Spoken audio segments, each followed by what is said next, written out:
This is a special report from ABC News Digital.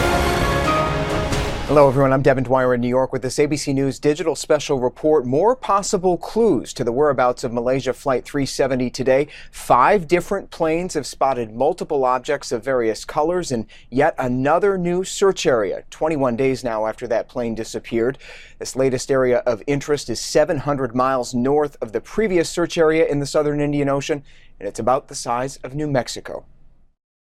The search for wreckage from Flight 370 has changed course again. This is our best estimate of the area in which the aircraft is likely to have crashed into the ocean. Investigators today unveiled a new search map 700 miles northeast from where they've been looking. They say new analysis shows the plane was traveling faster and burning fuel more quickly than previously thought, meaning the plane didn't go as far, crashing into the water closer to Australia. This is the normal business of search and rescue operations, that new information comes to light, refined analyses take you to a different place. Search planes redirected to the area today immediately spotted objects in the water. 5 different planes photographed multiple objects of various colors. Still, nothing can be confirmed until ships pick those pieces up. We're in real danger of that pinger battery running out and never finding the wreckage and never finding out the mysteries of Flight 370. Some families of the 239 victims reacted to the shifting search with disgust,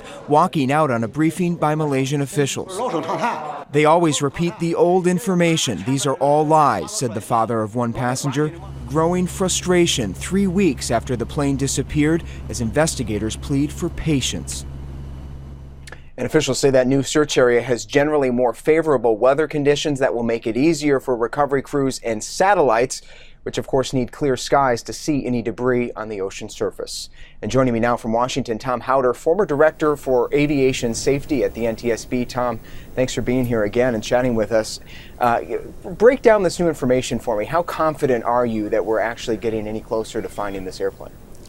Well, every day there's a little bit more information. Now, based on some previous radar information, it appears the airplane was going faster than the previously thought, which means it's burning more fuel, so the fuel will run out sooner. And that's why they've got this new area that's moved north to take a look at it. And so every day, a little bit more information, a little better analysis, and hopefully keep refining the search area.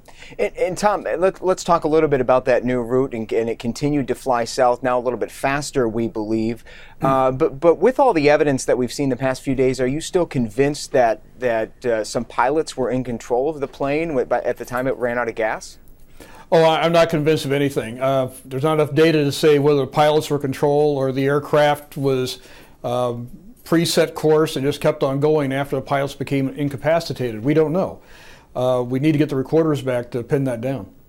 And let's talk about some of the debris spotted today. We see a map here showing the area, multiple objects, multiple different colors. We've heard this all before. Give us your sense, just from what you've seen, how promising this is. And gosh, I mean, I imagine it's pretty hard to pick this stuff up 3 weeks later. Well, obviously we're seeing objects both to the south and to the north now. The key thing is that airplanes are seeing objects. We haven't had that before. The next thing we have to do is get ships in the area, get these parts picked up to see what they are. Are they aircraft parts or not? That's the critical piece we're facing at the moment. And what are crews going to be looking for, Tom? I mean, obviously they're just seeing these items right now from the sky, but how can they connect with them on the ground? I mean, are they throwing flares? Are they plotting these on maps? How can they come to pick them up? Well, basically what the aircraft does is provide the latitude and longitude of where they saw the parts, and those are provided then on to the ships so they can head to that area. That's the important thing. Once the parts are picked up, hopefully they'll have identification serial numbers on them and we'll know where they came from. And give us a sense of what sorts of clues they can glean from, say, a piece of insulation or foam. I mean, can that really tell us anything? I mean, where do they go from here? Well, the real thing is first to see if it's got a serial number. Like a seat cushion will have the manufacturer. You can pin it back to that come from the 777 or not.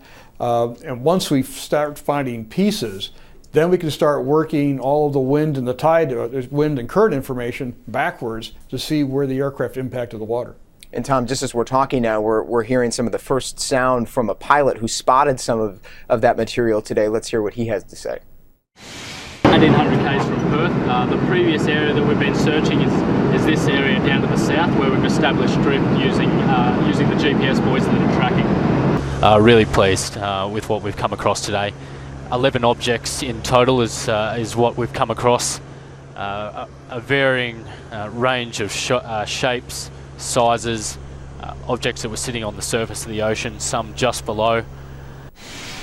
Really pleased. We've heard a lot of this very optimistic language the past few days. Have you had a chance to take a look at any of these images, and how optimistic are you that this could finally be it? I've looked at some of the images. From what I've seen, there's not enough resolution to say what the part is. Certainly we know there's a lot of junk out there floating on the ocean, unfortunately.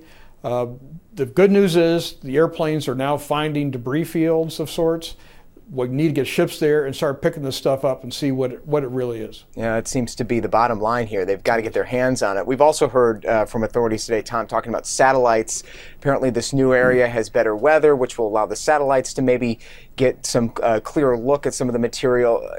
Talk to me about what we know about the satellites that are scanning this area right now. And I understand from U.S. officials that they won't really say either way whether U.S. satellites are looking here. What do you know about that? Well, I mean, the position of one's satellites is a matter of national security, and they won't give that information out necessarily.